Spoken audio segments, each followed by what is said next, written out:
Salut à tous et merci d'avoir pris le temps de cliquer sur cette vidéo. Avant de commencer, j'aimerais te souhaiter une bonne année. Merci de me suivre, merci de m'accompagner dans cette aventure et j'espère que cette année t'apportera tout ce que tu désires. Pour ceux et celles qui ne me connaissent pas, moi je m'appelle Naomi et sur cette chaîne, tu vas grosso modo trouver des vidéos d'encouragement comme le dit le nom de la chaîne. Si c'est des choses qui t'intéressent, n'hésite pas dès maintenant à t'abonner pour pouvoir être informé des nouvelles vidéos qui vont apparaître. Cette année, je me suis dit que ça serait intéressant de venir partager avec vous chaque mois une vidéo qui va un peu résumer mon mois et surtout vous partager une leçon que j'ai pu apprendre au cours du mois et qui j'espère va t'encourager toi aussi. D'avance, n'hésite pas à aimer les vidéos que tu vois et à les partager si tu penses à une personne que tu connais qui te dise cet encouragement pourrait particulièrement lui être utile. Par ailleurs, je prends plaisir à lire vos commentaires et à échanger avec vous, donc n'hésite pas à venir également commenter sur les vidéos que tu vois dans la chaîne. D'avance déjà, pardon, parce que la qualité de la lumière, tu vas voir qu'elle sera amenée à changer puisque j'ai tué juste la lumière du soleil, donc ça bouge. Je m'étais dit pour cette année, j'aimerais bien me donner comme objectif de faire 12 vidéos par mois. 12 vidéos, c'est-à-dire une vidéo au moins par mois. Et ça serait des vidéos où je viens un peu te partager comment est-ce que j'ai vécu mon mois et quelles sont les grosses leçons que j'ai tirées. C'était un peu difficile d'essayer de résumer tout ce que j'ai appris en janvier, mais hier soir j'y pensais et je me suis dit la leçon la plus importante à mon sens pour janvier, ça a été d'apprendre à naviguer dans les changements. J'ai l'impression qu'il y a deux catégories de personnes dans la vie, qu'il y a une catégorie de personnes qui s'adaptent vraiment très bien au changement et qui limite sont excités, qui sont tout contents et voilà, qui aiment la nouveauté, etc. Puis il y a une autre catégorie de personnes, et je fais partie plutôt de cette catégorie, ce sont les personnes qui sont un peu plus réticentes au changement, qui ont un peu plus d'appréhension quand il y a du changement. Mais paradoxalement, je suis aussi une personne qui a tendance à s'ennuyer plutôt rapidement, donc qui a besoin de changement. Donc, comprends le paradoxe. Et du coup, janvier, donc pas que en janvier, depuis octobre, j'ai commencé un nouveau travail. En janvier, du coup, c'était vraiment le moment où j'ai senti le besoin de m'adapter à ce nouveau travail et au challenge qu'il implique. Et ça n'a pas été simple pour moi. Pour ceux qui ne le savent pas, du coup, d'ailleurs, je me représente. Un fait sur moi, c'est que je suis chrétienne. Et que comme je suis chrétienne, j'aime bien, quand il se passe quelque chose dans ma vie, l'analyser à la lumière de ce que dit la Bible. Et de voir en fait dans cet événement quelles leçons est-ce que je peux tirer pour me nourrir dans ma foi aussi. Et c'est un peu comme ça que j'ai procédé du coup. Je me suis dit ok, toi t'aimes pas le changement, mais qu'est-ce que tu te dis la Bible sur le changement et sur comment est-ce qu'on y navigue un peu. Et en fait la grosse leçon que j'ai retirée, c'est que quand on change, l'impression en fait de perdre pied arrive souvent quand on n'a pas d'ancrage en fait. Parce que c'est ça le but du changement, tu vois, quand tu changes d'un lieu à un autre par exemple, toutes les habitudes que tu avais, tous les ancrages que tu avais, tu les perds. Et du coup c'est ce moment où on n'a plus d'ancrage, du moins je parle pour moi, c'est ce moment où j'ai l'impression de ne plus avoir d'ancrage qui est un moment un peu anxiogène parce que je sais pas trop où mettre les pieds. Et en fait, ça m'a déjà permis de comprendre ce qui me stresse dans le changement, c'est tout simplement que j'ai plus d'ancrage en fait, je sais plus où poser mes pieds. Et c'est quelque chose qui est important dans la façon dont je fonctionne, c'est d'avoir de la stabilité dans ce que je fais ou où est-ce que je vais. Et du coup, au moment où je change de structure, au moment où je change de poste, il y a toujours, et c'est inévitable en fait, un moment où tu dois te repositionner et que tu dois établir en fait de nouveaux fondements. Et c'est cette phase-là qui, pour moi, du coup, était un peu compliquée. Mais déjà d'avoir pu identifier parce que j'étais en mode, j'aime bien les choses, je m'ennuie rapidement, donc il faut qu'il y ait du changement. Et paradoxalement, quand il y a du changement, ça me stresse et du coup je suis pas trop contente quand il y a du changement. Et je trouvais ça un peu paradoxal et en fait c'était ça, j'ai compris que c'était en fait ça le moment qui me stressait, c'était juste ce moment-là où il faut s'ancrer dans un nouveau territoire, faut établir de nouvelles bases et faut créer en fait de nouveaux fondements et du coup il y a un moment où j'ai l'impression de naviguer sur l'inconnu et ça c'est vraiment très anxiogène pour moi. Donc avant de partager un peu, de raconter ma vie, je suis bien curieuse de savoir, toi, t'es plutôt quelle catégorie de personnes? Est-ce que tu es de ceux qui sont excités à l'idée du changement ou tu es plutôt de ceux qui appréhendent un peu les changements dans la vie? Dis-le moi en commentaire et j'aimerais bien savoir à qui est-ce que je parle. Quand j'ai compris en fait que c'est pas tant le changement que j'aimais pas, mais c'était juste ce moment d'incertitude qui me déplaisait, je me suis dit ok en fait, alors peut-être que je mets mon ancrage au mauvais endroit. Je t'explique. Donc comme je le disais, du coup moi je suis chrétienne et je pense que ça vaut en fait pour tout croyant. La plupart des foi, FOI, hein, disent toujours que l'ancrage en fait de la personne qui croit, ça doit pas être dans le monde, ça doit pas être extérieur à elle et ça doit pas être sur des choses qui sont changeantes. Et c'est ça qui augmente la crainte en fait, c'est de savoir que je suis fondée sur quelque chose qui demain peut ne plus exister, ou je suis bâtie sur quelque chose qui demain peut disparaître. Et c'est ça que je trouve extrêmement stressant, c'est que les fondements en fait, si ils sont en dehors d'un Dieu pour ceux qui croient, tout le reste à part Dieu est appelé à disparaître et incertain en fait. Donc je me suis dit en mode, si je suis fondée en quelque chose qui ne bouge pas, peu importe en fait les saisons où je suis et peu importe quelle saison dans laquelle je suis, mais aussi quel lieu dans lequel je me trouve, si ma fondation n'est pas dans le lieu ou dans la structure ou dans la personne, mais qu'elle est en Dieu, ça veut dire que dans toutes les zones où je serai, dans toutes les saisons où je serai et dans tous les endroits où je serai, j'aurai en fait cette paix et je serai sereine.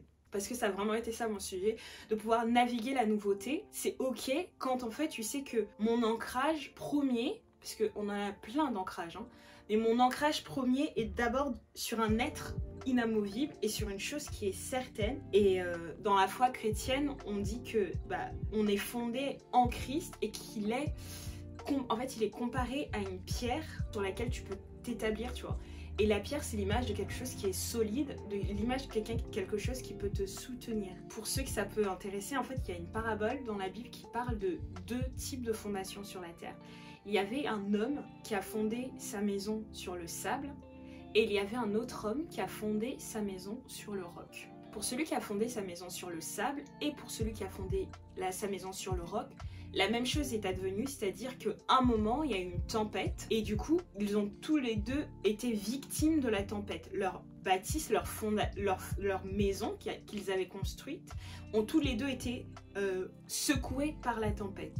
Mais qu'est-ce qui se passe? Il se passe que celui qui avait fondé sa maison sur le sable se retrouve sans maison. Pourquoi? Parce que au moment où la tempête se lève, le vent souffle, l'eau monte et submerge en fait le sable qui était la fondation de la maison de la première personne. Mais qu'il y a une deuxième personne, et c'est celle qui a fondé sa maison sur le roc. Et la parabole dit que le vent est passé, il a soufflé, les eaux sont venues pour submerger, et à la fin, quand la tempête s'est calmée, la maison, elle était encore solidement et elle tenait encore debout. Et quand je me suis rappelée de ça, je me suis dit, en fait, c'est peut-être juste ça, c'est que j'ai, malgré que j'ai la foi et que je suis chrétienne, j'ai quand même tendance à oublier justement cette parabole et à du coup mettre mon ancrage sur quelque chose qui va changer, sur quelque chose qui va varier et sur quelque chose qui n'est pas pareil, j'entends des compétences et parce que qui sont justement cette chose elle n'est pas pérenne et que du coup moi j'ai besoin d'être fondée sur des choses qui sont stables, ça arrive que quand il y a un mouvement, une tempête, ça crée de l'anxiété parce que je ne sais pas si au passage de la tempête et après elle, est-ce que la chose ça va tenir ou pas. Peut-être que toi aussi tu peux te retrouver dans cette situation où du coup tu es dans la deuxième catégorie, les personnes qui ont vraiment besoin de stabilité et d'être ancrées dans des choses qui demeurent et que tu te retrouves souvent à avoir du stress parce que peut-être que comme moi, tu as mis ta confiance ou ton ancrage sur des choses qui sont incertaines. Pour moi, en fait, tout est incertain à part Dieu. Puisque déjà, si on met sa foi ou sa confiance dans un homme, les hommes, on est tous sujets au changement.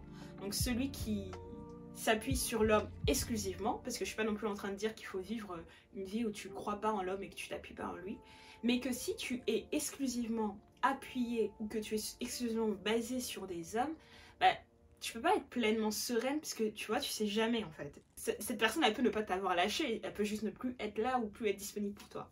Pareil pour ceux qui se fondent ou qui fondent leur réussite, ou qui fondent leur gloire, ou qui fondent leur richesse en des choses qui sont passagères, pareil.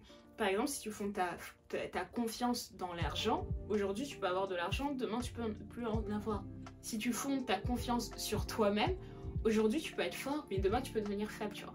Et ça m'a juste en fait rappelé que le changement déjà c'est inévitable et que la meilleure façon pour une personnalité qui a besoin de stabilité de naviguer le changement, c'est de juste s'assurer ou de se rappeler que tu es fondé, que je suis fondée, pour ceux qui croient du moins, en quelque chose qui est certain. Une autre certitude aussi dont je me suis souvenue au cours de cette saison un peu de prise de poste, c'est que c'est ok d'être insuffisante, tu vois. Parce que c'est aussi un peu le sentiment que moi j'ai, et je pense que c'est aussi pour ça que j'aime pas trop le changement, parce que comme tu changes, ça veut dire que tes acquis d'avant sont pas forcément celles que tu devras mettre en pratique pour pouvoir naviguer la nouvelle saison. Du coup, tu sais pas trop si tu as les compétences, si tu es à la hauteur, etc. Donc ça crée aussi un self-doubt en mode est-ce que je pourrais, est-ce que je vais y arriver? Et de réaliser en fait que c'est ok de pas être à la hauteur dans tout, mais que en chaque saison, si on est dans une posture d'humilité et de « ok, j'ai envie d'apprendre »,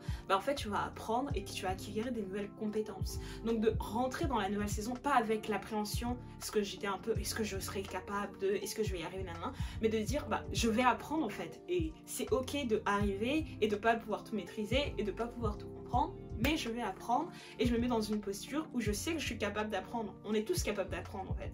Et ça c'est un peu la deuxième leçon, parce que encore une fois, dans la Bible, ce qu'il dit, c'est que quand on est faible, c'est alors que nous sommes forts. Ça semble paradoxal, mais en fait, c'est juste pour dire que quand tu es faible, tu t'en remets à celui qui est plus fort, donc en soi Dieu dans la foi, et ben en fait, ça te rend fort parce que lui, il est fort. Et donc, en t'appuyant sur celui qui est fort, bah nécessairement, c'est comme s'il te soulevait, tu vois. Et du coup, tu deviens fort là où tu étais faible. Si je résume un peu ma leçon de janvier, c'est de me souvenir toujours de m'ancrer sur des choses qui sont stables et de m'ancrer sur des choses qui sont certaines. Pour moi, la chose la plus certaine, la chose la plus stable, bien évidemment, c'est Dieu. Pourquoi? Parce que selon ma foi, bah, Dieu ne change pas en fait. Et du coup, il est constant et cette constance m'apaise et me rassure. Je suis bien curieuse de savoir, toi, sur quoi est-ce que tu te fondes et c'est quoi ton ancrage dans la vie quotidienne de tous les jours. Parce qu'on peut en avoir plusieurs, hein. Je te dis, aujourd'hui, bien évidemment, on va dire le premier ancrage, c'est Dieu, mais il n'y a pas que Dieu dans la vie comme ancrage. Et donc moi, je suis trop curieuse de savoir sur quoi est-ce que toi, tu te fondes et c'est quoi ton ancrage à toi. Deuxième chose que j'ai retenue en janvier et que maintenant j'essaie de mettre en application, c'est de me dire que Naomi, tu as le droit de ne pas savoir, tu as le droit de ne pas maîtriser et tu as le droit de ne pas être suffisante. Dans le sens où, quand tu rentres dans un nouveau territoire, quand tu rentres dans un nouveau périmètre d'action, c'est normal qu'il y ait des choses que tu ne saches pas faire. Et c'est juste en fait ta posture vis-à-vis de cet inconnu qui va déterminer si tu vas passer un bon moment ou pas.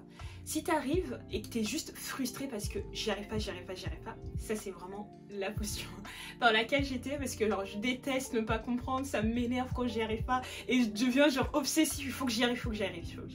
Je me suis dit mais c'est pas la bonne solution, c'est pas la bonne posture, parce que du coup ça crée de la frustration et tu vois la frustration qui te donne envie de pleurer là parce que tu n'y arrives pas et tu bloques dessus. Et de me dire que respire et c'est ok de pas réussir et juste d'être en phase d'apprentissage. Et ça en fait c'est juste une posture d'humilité, de se dire que bah, aujourd'hui j'y arrive pas, mais demain je vais y arriver. Donc naviguer le changement pour moi ça va dépendre du coup de et à la fois sur qui est-ce que je me fonde, avec qui est-ce que je fais cette transition, mais aussi la posture de cœur avec laquelle je transite. Si je transite avec une posture de totale appréhension ou de totale crainte de ne pas être à la hauteur, bah tu vois, tu rentres dans la saison et t'es juste effrayé. Mais si tu rentres dans la saison avec cette posture où tu dis « Ok, je sais en qui je suis fondée, je sais aussi, ça revient aussi un peu à savoir qui on est, tu vois. Je sais en qui je suis fondée, je sais qui je suis, je sais mes capacités, mais je sais aussi mes limites et mes insuffisances. Et je suis prête à apprendre et je suis désireuse justement de m'élargir, de m'agrandir, parce que je pense que tout changement a ça pour but, de t'élargir et de t'étendre et d'étendre aussi tes limites et tes capacités. Et si tu rentres dans une saison, peu importe laquelle c'est, avec cet état d'esprit, je pense que même si tu es quelqu'un qui aime la stabilité, qui aime l'ancrage, qui aime être sûr, ben, ça sera plus facile d'embrasser cette nouvelle saison. Donc c'est un peu mon encouragement pour toi et pour moi d'ailleurs, en ce premier mois de l'année, moi j'aimerais bien que tu me dises toi aussi en commentaire c'est quoi un peu la grosse leçon. Je sais pas si t'es comme moi, mais moi j'aime bien réfléchir à ok, cette expérience, cet événement dans ma vie, c'était quoi l'enseignement, qu'est-ce que je devais comprendre, qu'est-ce que Dieu voulait m'enseigner, etc. Donc pour tout je fais ça, et si toi aussi tu fais partie en fait de cette catégorie, d'ailleurs que tu sois croyant ou pas, c'est pas le sujet, mais c'est juste de se dire est-ce que t'es genre super analytique, t'analyses un peu tes jours, ta vie, les événements, et d'essayer de comprendre ce que tu en retires. Bah partage-nous ce que tu as retiré de janvier. Peut-être que tu as vécu une expérience trop intéressante et que tu as tiré une leçon de ouf. Moi, je serais trop curieuse de le savoir. Donc, n'hésite pas à le commenter et à partager afin qu'on puisse échanger et être encouragés tous ensemble. Je vais m'arrêter là parce que l'objectif, c'est pas non plus de te prendre 30 minutes de ta journée. Je sais que le temps, c'est précieux. Donc déjà, merci à toi qui a cliqué sur cette vidéo, qui a pris le temps de la regarder. Si tu es encouragé, partage-la. Abonne-toi si ce n'est pas le cas. Et moi, je te dis peut-être à dans le mois ou au pire au mois prochain où je te sortirai une nouvelle vidéo pour te partager, si Dieu veut, ce que j'ai appris en février. D'ici là, porte-toi bien et je te dis à bientôt. Ciao!